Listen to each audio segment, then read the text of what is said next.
A once-in-a-lifetime opportunity. This week, Honor Flight of Northeast Indiana is taking 70 local veterans to the nation's capital to see the World War II memorial for the first time in their lives. Stephanie Parkinson spoke with two of the vets who are making the journey. A place to reflect, a place to honor, a place that never forgets, and a place these two local veterans have yet to visit. I'm just happy I'm still here to do it. 97-year-old Augie DeGregory is the oldest vet Honor Flight Northeast Indiana has had the privilege of taking to the World War II Memorial in Washington, D.C. Augie served just over 4 years during World War II, working as a staff sergeant, opening and closing bases in Europe and flying supplies to troops. A pair of pilots got shot down in England, and before I closed the base up, I had to get that airplane and get it over Libre, France. Augie says there were days where the impossible seemed to stand in your way, but you knew you had to push forward. The field was all bombed out, had a lot of craters, big holes full of water and stuff like that. So Lieutenant Colonel, he says to me, he says, Augie, he says, I want that plane over there. I said, you gotta be kidding. The challenge didn't stop Augie and his men. They still got that plane across the field where it needed to be repaired and put back in the air. I'm just glad that I could do what I did to help win the war. While many men like Augie were drafted, 91-year-old Alberta Cook knew the U.S. Army was seeking out women, so she volunteered. And every day I'd walk by the recruiting office, so I got curious and I went in a couple of times. And I finally went back and signed up. Toward the end of the war, Alberta was stationed on Bikini Island in Micronesia, where the U.S. tested atomic weapons. Because the long-term dangers of atomic weapons were still unknown, even after the war was over, some soldiers still made the ultimate sacrifice. It was sad, you know, that you could go through a war and not get hurt and come back and die from something. Both Alberta and Augie will take off from the Air National Guard base in Fort Wayne Wednesday with 68 other veterans, all with similar stories to tell and all going for the first time to visit a memorial in their honor. Reporting in Fort Wayne, I'm Stephanie Parkinson. And we never get tired of telling this story. Stephanie will be going with the Honor Flight, and she'll have that story from Washington, D.C. later this week.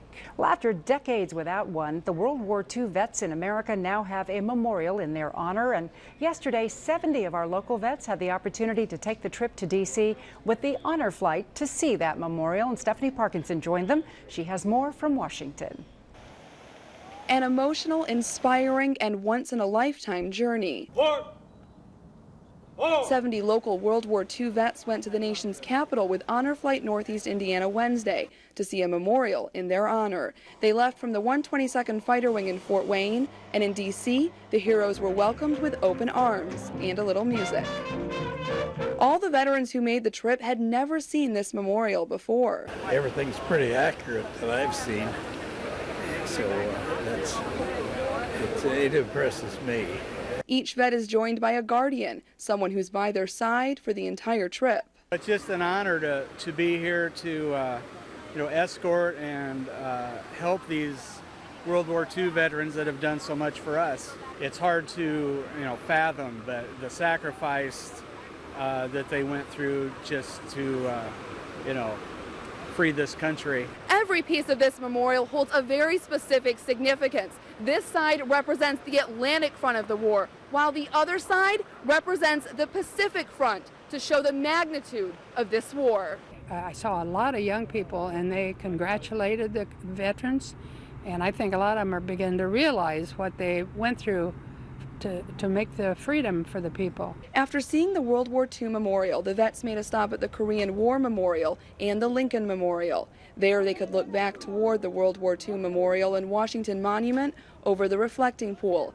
Some vets and their guardians also walked along the Vietnam Wall. Next on the agenda, Arlington National Cemetery, where they saw the changing of the guard at the Tomb of the Unknown Soldier and the Women's Memorial, a site that holds a special place for the 3 female veterans on this honor flight.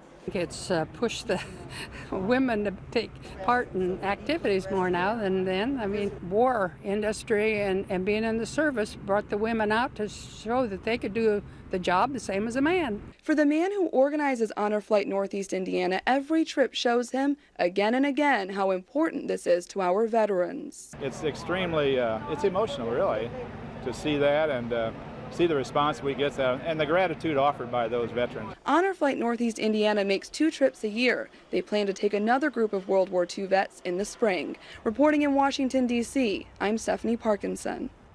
And coming up at 6, Stephanie shows us a great honor being bestowed on one of the vets by a retired Indiana general as she follows 2 vets whom she spoke with before the trip. This week, 70 World War II vets from Northeast Indiana had the chance to see that memorial built in their honor in the nation's capital for the first time.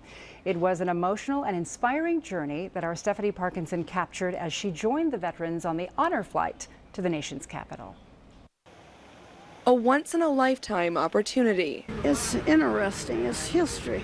70 local World War II veterans visit the nation's capital to see a memorial honoring the more than 400,000 Americans who lost their lives and the millions who served their country. It's interesting to see what other people thought, you know, their ideas. 97-year-old Augie DeGregory and 91-year-old Alberta Cook are 2 of the local veterans who joined the Honor Flight Northeast Indiana trip Wednesday. They both were excited to see the memorial, but once there, both were taken with emotion. It was a deep feeling about it. So it's strange in a way, but it's good that so many people are interested in what really went on. As all of the veterans toured the memorial, they were greeted by Congressman Stutzman and a former Indiana general who honored Augie with a very special pin. May it be a reminder of the sacrifices that you made and our appreciation as a grateful nation. Brigadier General David Brubaker is a retired 1-star general from Indiana. At the memorial, he surprised Augie with a pin that was flown in combat in Afghanistan. It's an amazing generation, and it is a wonderful opportunity to say thank you, but to hear their stories, it just shows you the greatness of the World War II generation. It's really a surprise, and I'm so glad I got to see it. I never considered myself as doing much towards the war, but I guess all veterans did something. An unforgettable day for 70 local heroes and a reminder that their service will never be forgotten. Reporting in Washington, D.C., I'm Stephanie Parkinson.